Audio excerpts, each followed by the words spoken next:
before we end? Well, there are so many things I'd like to unburden both state policies, problems of the Philippines. The world order is not so good. Do not ever think that the suspension of the processing for citizenship and special visas and all of this, there's a deeper meaning to that. It doesn't have to be I do not have a problem with Trump. That much I respect him.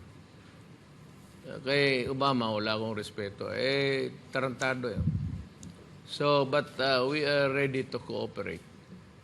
But this, I have to say, I will not go to war with anybody against China, because that will be the end of the world.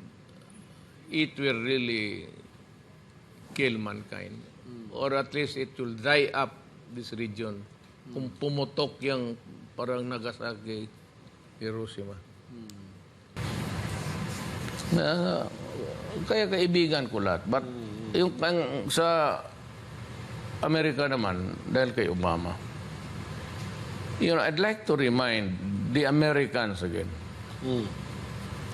that just because you look down on a nation as inferiors, especially that you colonized and subjugated us for 50 years, and you think that we are inferior,